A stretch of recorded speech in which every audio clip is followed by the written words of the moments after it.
laws that would be other related to procurement, etc.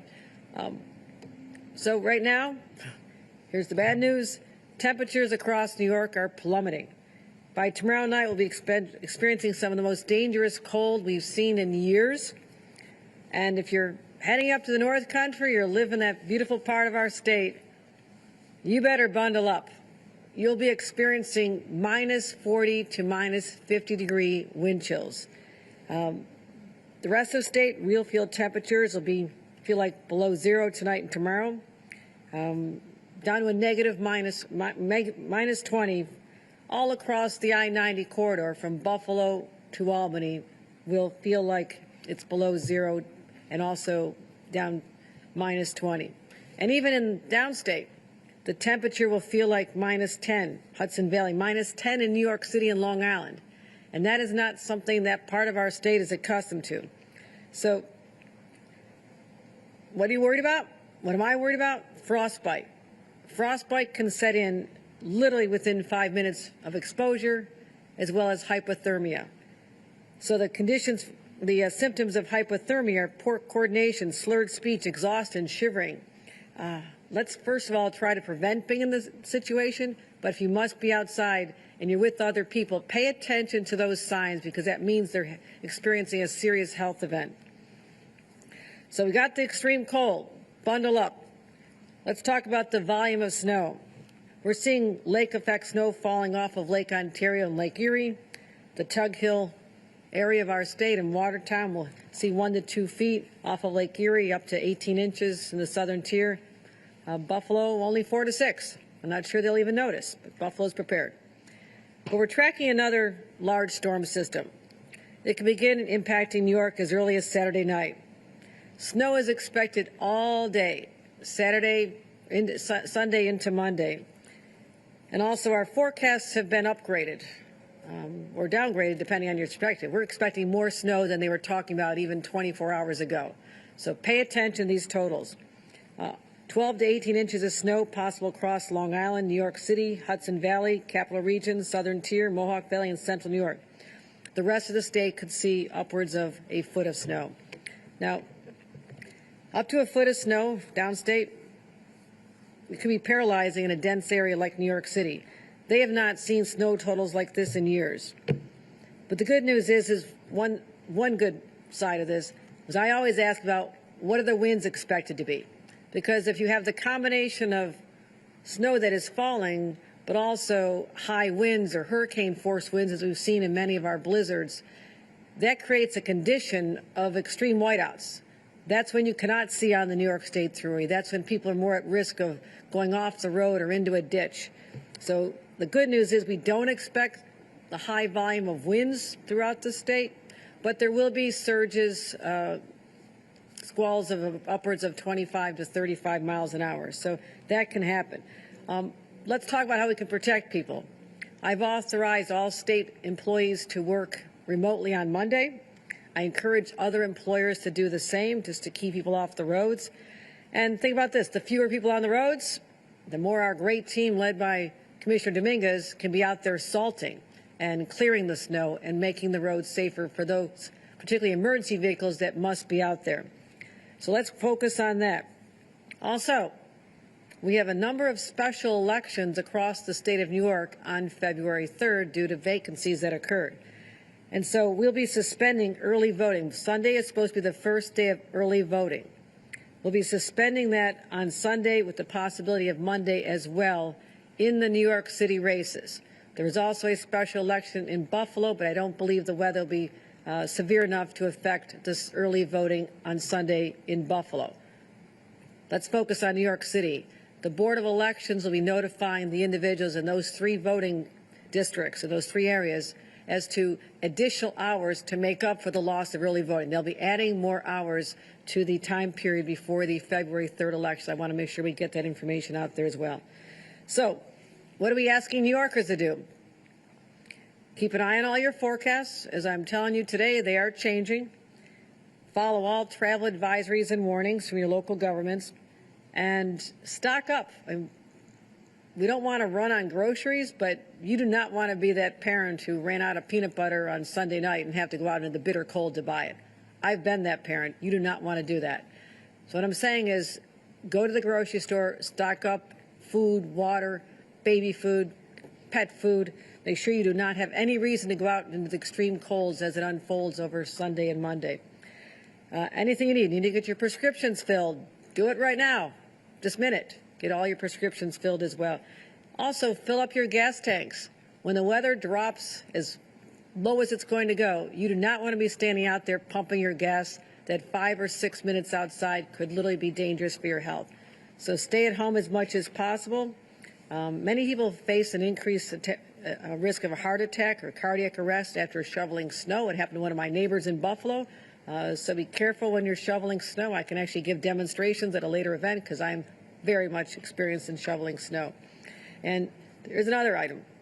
Always test your smoke and carbon monoxide detectors in case you have to use indoor space heaters. Test them now. So you go outside, not just one jacket, dress in lots of layers. Take everything you own in the closet and throw it on. Cover every part of your body. Keep your skin dry. If you have to go out, load up your vehicle. Your vehicle can save your life if you get stranded. What you need, already pre-charge your cell phones, right? You want to make sure your cell phone does not lose power when if you're stranded in a car. Food, water, extra blankets, flashlight. And this, as I mentioned yesterday, a pro tip, cat litter, throw it in the trunk with a small shovel. If you go off the road, you need the traction, you throw it on the snow, allows your vehicles to get the tractions, and you might be able to save yourself out of a ditch. I speak from experience. And make sure your home is ready as well. Protect your pipes from freezing. Use space heaters and fireplaces safely. Another pro tip, take your towels from the bathroom, roll them up, stick them in front of the doors. Stop the wind from blowing in. And if you want to do this, I did it, go out and buy those plastic sheets that you hang on the windows with your blow dryer. They work pretty well to keep the wind from the drafts from coming in and also insulate you a little bit better. Do not use generators, grills, or camp stoves indoors. So if power goes out, your house is freezing, you should gather everybody in the family in as small of an area as possible, preferably no windows or protect your windows. Just stay together. Bring all the pets, everybody together for the time being because the warmth of other human beings can literally help you warm up the other individuals. And so it's kind of a cozy setting, but if it gets that bad, you want to keep your family safe and alive. Check on your elderly neighbors. Keep an eye on those pets. I've had to chase dogs in blizzards. It's not fun. So keep an eye on your pets. This would be the day if they're used to running around, you might want to put them on a leash to keep an eye on them. So this we're asking you to do, New Yorkers. Be ready and know that I know you're tough. I know you can handle this. I know you're not worried. But let's just get through this weekend safely and live to tell the stories about it afterward. But let's tell you what the state of New York is prepared to do, because this is not an exercise for us. We do this all the time. We are ready. Our state agencies are activated and coordinating, especially with our local governments, our partners in the counties and the boroughs of New York, county managers. Our DOT and thruway crews have been pre-treating the roads already. And we have plenty of salt. I just confirmed this with Commissioner Dominguez. We are not at risk of running out of salt, which is something that could happen if you've had to use your reserve supplies with extreme weather. We are in a good place with the salt for the roads, which is good news. Utility workers, if the power goes down, now we're not expecting this to be a major ice event. This is more snow, light, fluffy snow coming down, but over a longer period of time. It will not be the volume of snow. It won't be 4, 5, 6 inches an hour, which can be paralyzing. It'll be an inch or two an hour. Lighter snow, that is good.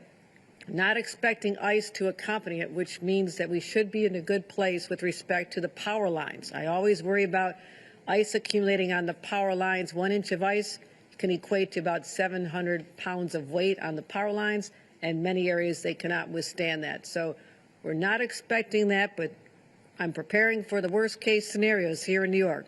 All of our utility crews, almost 5,600 utility workers, are on standby to respond to outages wherever they occur, so we can get your power and your heat on immediately or as soon as humanly possible.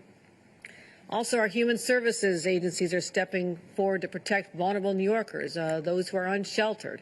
We have to get people indoors, and we're working closely with Code Blue and working with our local county governments on that issue as well.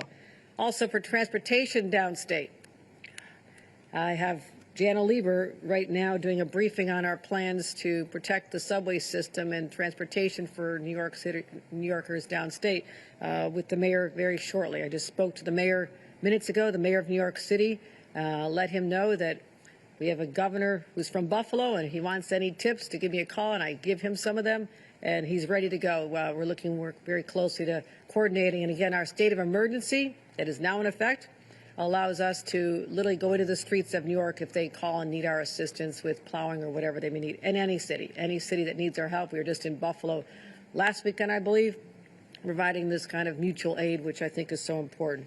So we'll be hearing about that shortly. So MTA is going to do everything in their power to minimize disruptions, but New Yorkers should keep an eye on real-time updates. If the tracks are not cleared, we're not going to let any train go down unless we know it's safe. So we're already seeing some flight cancellations, so check in before you go to the airports as well. And as far as our actual resources, when I said we have DOT equipment and staff, and we have 1,600 large plows, 149 medium plows. We got plows everywhere, snow blowers, throughway equipment, 345 large and medium duty plows everywhere, and 114,000 tons of salt on hand. It's a lot of salt. Good. Lastly, know that my team has already been doing this, but we're going to keep monitoring this storm throughout the days and nights ahead. We'll continue to update New Yorkers on exactly what we know when we know it, because my #1 priority is keeping you and your families safe. And this is an event we can get through, but once the main storm and the extreme cold leaves us Monday or Tuesday, anticipate another week of really cold temperatures, not as severe as this weekend, but we're not going to be out of this for a while. So hunker down, change your habits, try to minimize your time outside. And I want to say this.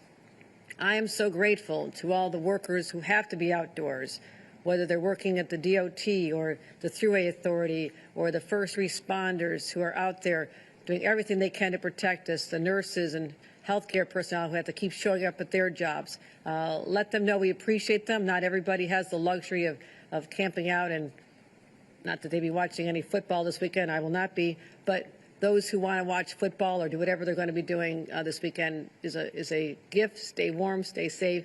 But let's always be grateful for those who are literally putting themselves out there in extreme temperatures to keep the rest of us safe. So with that, I'll turn it over to Acting Commissioner Terry O'Leary for further updates. Thank you, Governor. To reiterate what the Governor said, the state is prepared for this event. As part of that, in furtherance of the state of emergency, we have activated the State Emergency Operations Center starting on Saturday night. We anticipate it will be active through Monday. We've been in touch with our county and local partners about their needs, and we will also be helping staff their emergency operations centers as they open up. The Governor mentioned the temperatures will activate Code Blue across the state. What we will see is localities and counties enhancing their shelter services. We also will be tracking warming centers as they open up. If you do experience power outages and have cold and need a warming center, we encourage you to call 211 to find the warming center in your locality. We've been preparing for this for a while, going back a year and a half when the Governor charged us with working with localities for preparations. And as part of that, OEM, our partners at DOT, Thruway, State Police, and other state agencies have done winter tabletops with all counties throughout the state so that we know we're prepared and who we're dealing with. Prepare yourself. Please stay inside for the next couple of days if you can. And after that, during the snow, please stay off the roads. If you're on the roads, please do not crowd the plows. Let these snow fighters do their job in clearing the roads. And if you see the state police or other law enforcement assisting stranded motorists, please obey the move over law and give them space to do their job when they are outside. With that, I'd like to thank the governor for her support for all of the first responders in the state, as well as our local first responders. And Governor, I'll turn it back to you. Thank you. Again, for updates, if you're looking for updates, text 333-111 with your county or borough name to receive the latest emergency updates from New York State. So that's one way to really stay on top of this unfolding storm. Kara?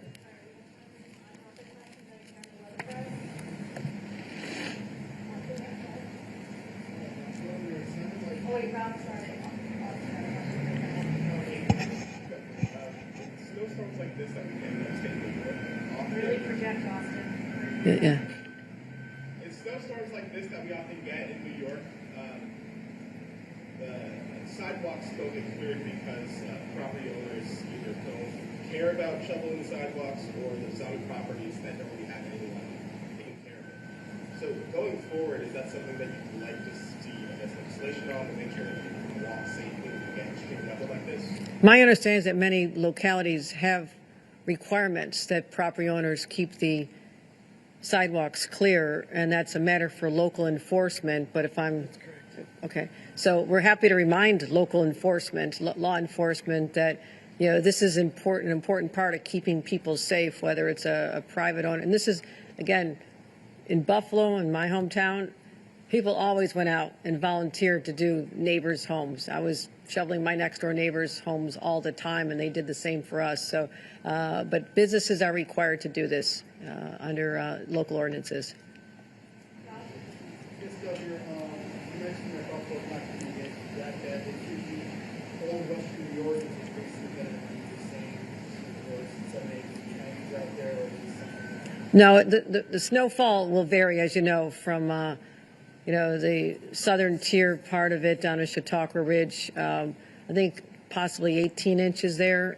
We're expecting maybe 6 to 12 in the south towns, and was it 4 to 6 in Buffalo and the city proper? So yes, as always, there's a variance between the counties.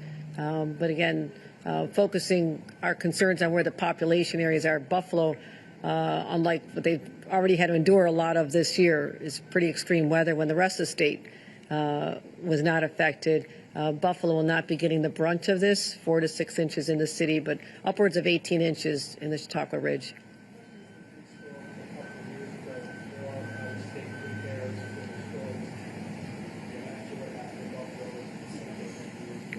I think there's always lessons to be learned from every weather event, and we've been table-topping exercises in the off-season with localities, who will do what, under what circumstances. And I would say that we'll never lose sight of that horrible tragedy. It's seared in my heart and my memory as a brand new governor when that unfolded. And so I'm always concerned about reminding people that you have to stay indoors. I mean, there was a loss of life because people were outside, maybe didn't understand how severe it was, did not hear the warnings, did not, whatever reason, they were outside and the most horrible things happened to them. And so that's what I'm trying to prevent, is always reminding people that hypothermia can settle in quickly, frostbite can settle in, and that's something that maybe a lot of people in other parts of our state aren't even aware of.